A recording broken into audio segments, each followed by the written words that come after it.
Abriendo el juego.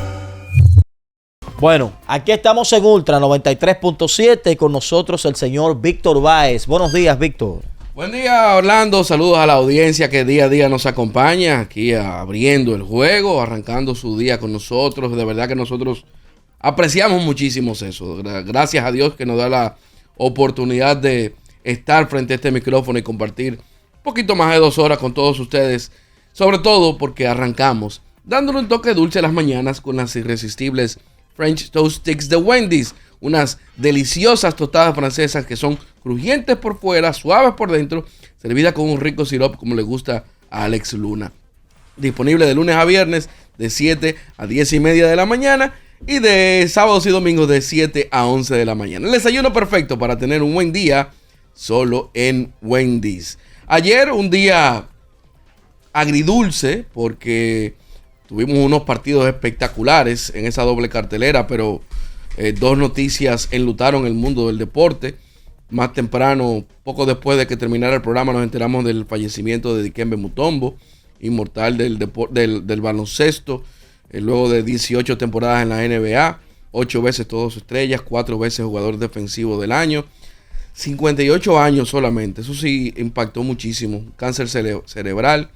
Y pues pasó a mejor vida Dikembe Mutombo. Y más adelante nos enteramos, ya llegando la noche, de que Pete Rose, el líder histórico de hits en las grandes ligas, falleció a los 83 años. Un jugador de que probablemente ampliemos un poquito sobre su carrera un poquito más adelante, pero de verdad que duele mucho ver la forma en que esta figura, uno de los mejores jugadores de todos los tiempos, pues cómo cerró un capítulo de su vida oscuro y que lamentablemente eso lo marcó tanto o más como los más de 4,000 hits que dio en su carrera. Pasa el alma de ambos. Un día agridulce ayer para el deporte a nivel mundial. Damos los buenos días. Uno no quiere hablar como de malas noticias arrancando el programa, pero de verdad que eso impactó muchísimo en el día de ayer. Damos los buenos días a Melvin José Bejarán. Buenos días, muchachos. Buenos días al público de Abriendo el Juego. Siempre un honor asumir este compromiso con ustedes. Y bueno, la muerte de Dikembe Mutombo a mí también me impactó mucho porque ese fue uno de los jugadores de la NBA que uno iba creciendo, iba viendo, haciendo cosas y se impresionaba sobre todo con el plano defensivo, que era el fuerte de Dikembe Mutombo. Solamente 58 años tenía. Pete Rose tenía 83, Mutombo 58.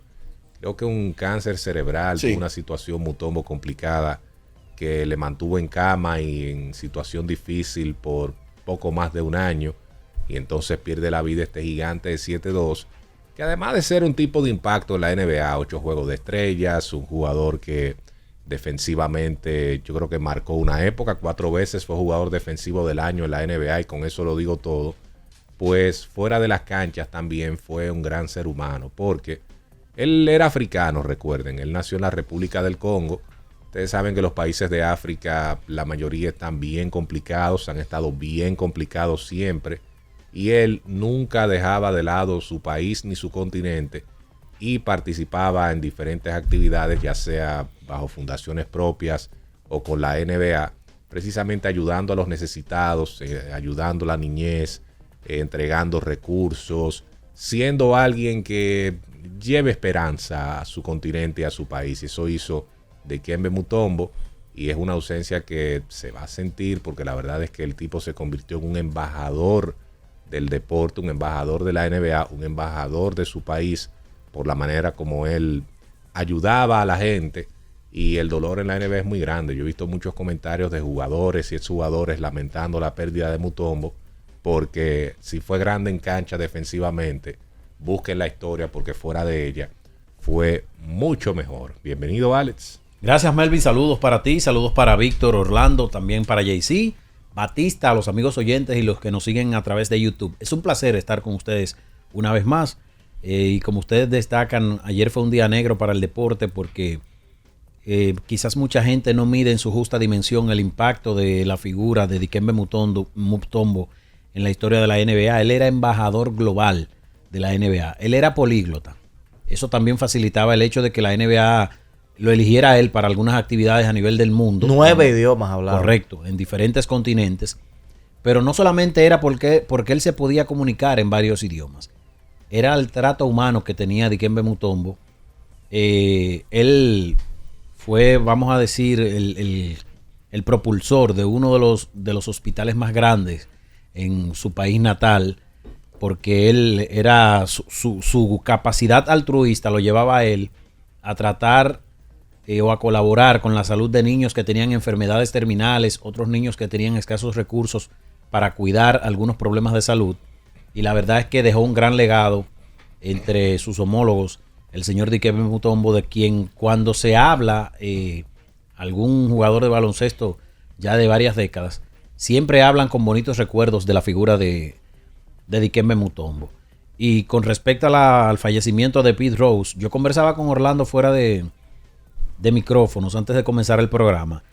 Y señores, las Grandes Ligas tienen que revisar la forma en la que castiga a las personas que han incurrido en ciertos asuntos ilegales en la historia del béisbol de Grandes Ligas. ¿Cuántas décadas tenía MLB castigando a Pete Rose? Hace mucho que Pete Rose... Y él de manera formal pidiendo perdón. O sea, él quizás cometió el error de durar mucho tiempo en reconocer su error. Sí, totalmente. Estamos claros con eso. Pero también después ya, cuando él estaba más adulto, más viejo, él de manera oficial y formal al comisionado le pidió un indulto. Y fue negado múltiples veces. ¿Tú sabes qué es lo que pasa, Víctor? Y este es mi punto y yo respeto el que piense totalmente distinto. Pero yo pienso que los castigos, aunque se cantan o se sancionan a los jugadores de manera indefinida, yo creo que hubo mucho tiempo para castigar lo que hizo Pete Rose. Ha habido mucho tiempo para castigar lo que ha hecho Roger Clemens, lo que ha hecho Barry Bonds, que en el caso de Clemens lo que pesa más en su contra es el perjurio, porque él juró y mintió ante un juez federal. Pero la realidad es que la historia del béisbol de Grandes Ligas está incompleta sin el líder en hits en el Salón de la Fama de Cooperstown, sin el mejor lanzador de todos los tiempos, sin el mejor jugador de posición de todos los tiempos. Líder de jonrones. Líder de jonrones de todos los tiempos. Y yo sé que los puristas me van a decir, los puritanos allá afuera me van a decir, sí, pero ellos dejaron de hacer. Es cierto, pero yo creo que ya han pasado décadas y ellos han recibido un castigo justo de parte de Grandes Ligas. ¿Tú sabes lo que me extraña a mí? Y estoy de acuerdo contigo, que la sociedad norteamericana, cuando tú cumples una condena, ellos tienden a dar esa segunda oportunidad. Esa es como la cultura norteamericana. Y han sido intransigentes con esta gente. Pero con Grandes Ligas, en este caso la verdad es que no. Hay que decir que con Rose ellos flexibilizaron, porque en un momento Rose no podía ni siquiera estar cerca de un estadio. Y con el tiempo ellos lo dejaron primero acercarse a su equipo original, que es Cincinnati. Después le hicieron algunas ceremonias a otros equipos. E incluso en un momento fue invitado como figura de un juego de estrellas. O sea que la liga poco a poco flexibilizó. Pero hay una teoría que compartíamos un servidor y José Luis Mendoza hace años hablando de ese tema. Y ambos coincidíamos en que quizás la liga tuvo cuidado con Pete Rose por el hecho de que como era un tipo que por dinero como que cambiaba las versiones, la liga quizás dijo, no vamos a perdonar totalmente a este hombre porque fácilmente lo exaltamos al Salón de la Fama y ahorita declara unas barbaridades que quizás no ha dicho todavía. Bueno, en realidad eso fue básicamente lo que dijo el comisionado, este comisionado, que él le llegó a pedir el indulto a este comisionado también, y le dijo que él no ha demostrado ese arrepentimiento real. Eso era lo que el comisionado decía. A mí lo que me hubiera gustado ver cómo hubiera reaccionado la prensa si él hubiera tenido la oportunidad de estar en la boleta. Porque a diferencia de los jugadores que dieron positivo o los que se asume que dieron positivo, a eso le dieron el castigo.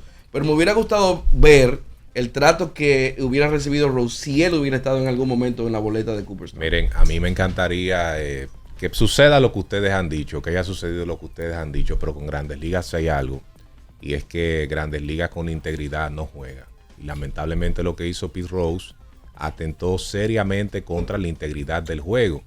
Si lo hubiesen perdonado a Pete Rose en cualquier momento, temprano o tarde, eso de una u otra manera abría las puertas para que alguien más hiciera ese tipo de cosas. Y un negocio como Grandes Ligas, que mueve tantos millones de dólares y que va en franco crecimiento, no se puede dar el lujo de tener este tipo de escándalos que le manchen y que hagan que cuestionen el béisbol de Grandes Ligas con el asunto de las apuestas. Creo que el no perdonarlo a él obedece precisamente a eso, a evitar que un jugador no vuelva a cometer ese tipo de falta, porque eso es muy grave para un deporte, repito, que ofrece integridad, porque es que, bueno, ustedes están viendo lo que está pasando en el deporte, lo que pasó en la NBA, el propio Ipei lo que estaba haciendo, aunque en el caso de Ipei no era un jugador. Grandes Ligas no quiere nada con ese tipo de problemas, porque un deporte que digan, señores, que alguien está arreglando partidos y todo ese tipo de cosas, eso se puede ir abajo, eso es más delicado de lo que nosotros pensamos. Y tú sabes que esto puede sonar irónico y contradictorio, pero en este momento donde Grandes Ligas está recibiendo dinero de las casas de apuestas es cuando menos pueden darle la oportunidad de regresar o de quitarle esa pena. Es el peor momento. Sí, yo creo que quizás de modo póstumo probablemente sería más manejable. Lo primero que hay que hacer para eso es cambiar las reglas, porque las reglas prohíben que alguien que haya sido suspendido por eso puede estar en la boleta. Eso es lo primero que hay que cambiar, las reglas. Y dudo que eso pase. Por ejemplo, de modo póstumo yo creo que habría una mayor posibilidad, porque yo repito, el miedo con Rose era que tú no sabes con lo que iba a saltar. Y el descalzo Joe Jackson. Tenemos 100 años esperando el descalzo Joe Jackson. Pero que demostró con su actuación en la Serie Mundial de que él no estaba en la trama. Él lo conocía la trama, no la comentó, pero sus números están ahí de que él jugó duro en esa Serie Mundial. El caso de Pete Rose es totalmente distinto, porque yo sé que hay un contexto histórico con Joe Jackson y todo lo demás. Es que no estamos hablando de un jugador del montón, estamos hablando del líder de hits de todos los tiempos y un jugador excitante que marcó una época por siempre y para siempre. O sea, cuando la gente busca referencias de cualquier área ofensiva del béisbol de Grandes Ligas, no mencionan a Joe el descalzo Jackson. Y yo sé que hay un contexto histórico que merece que él sea exaltado, pero lo de Pete Rose, por ser el líder de hits, por ser lo que él fue para esa maquinaria roja, yo creo que sí merece en algún momento que Cooperstown lo tome en consideración. Y yo no voy a estar conforme cuando lo exalten de manera póstuma, por lo que dije ayer cuando hablaba sobre lo de Miguel Tejada. Señores, ustedes saben lo hermoso que fue Miguel Tejada trasladándose a Oakland en la última temporada de los Atléticos en el Coliseo, con sus hijos, que sus hijos lo vean y se sientan llenos de orgullo, de que a su papá lo reconozcan de esa forma y lo exalten al Salón de la Fama de un equipo. Eso también deja un legado en la familia de los exaltados. Pero eso es en vida para que el exaltado lo pueda disfrutar, porque es un honor a él, es una condecoración a él. Ya de manera póstuma tú estás haciendo algo políticamente correcto que se va a perder en el tiempo, porque el tipo no lo va a disfrutar, no va a estar en la prensa diciendo lo que significa para él, lo que está haciendo su organización, y así es como yo lo veo. Pero a Pete Rose, los Rojos de Cincinnati lo metieron en su Salón de la Fama también. Claro, claro. O sea que si vamos a hablar, a comparar con Miguel Tejada, a este le hicieron algo todavía mucho más bonito los Rojos de Cincinnati cuando hubo la apertura que ustedes dos destacan con él. Sí, tenemos la pausa, pero hay que decir que no existe ningún deporte en el mundo de que el líder en hits, el batazo más sencillo de ese deporte, en este caso, por ejemplo, en la NBA, sería como el líder en puntos. Y el líder del batazo más productivo, que es el cuadrangular, ambos fuera del Salón de la Fama. Bueno, es que en la NBA, por ejemplo, el líder de puntos de todos los tiempos, que es ahora LeBron James, no ha hecho nada para que lo condenen de esa manera. Ni el líder de rebotes tampoco. O sea, en lo de la NBA no han cometido esos errores que lamentablemente cometieron estos tipos. Sí, pero es bien chocante que dos peloteros que tengan dos marcas tan fundamentales como esa, líderes en jonrones de todos los tiempos y líder en hit de todos los tiempos, cuando tú vayas al Salón de la Fama no estén. Eso de verdad que es bien chocante. Vamos a ir a la pausa con JC y al regreso, un tema que es incómodo, pero que hay que tocarlo porque está en la prensa, y es todo este revuelo alrededor de la esposa actual de Osvaldo Virgil, por lo menos en los últimos 25 años de su vida, y sus hijos, que hay ahí una controversia que se ha filtrado en los medios, algo que no ha caído bien definitivamente ni en los peloteros de la época de Virgil, ni en la prensa, porque como que había que esperar un poquito más para que eso se destapara, pero la señora dio unas declaraciones a la prensa que la tenemos por ahí, vamos a ir un poquito, y eso despertó el avispero al punto de que los hijos de Virgil emitieron un comunicado tratando de exponer su punto con relación a este espinoso tema. En Abriendo el Juego.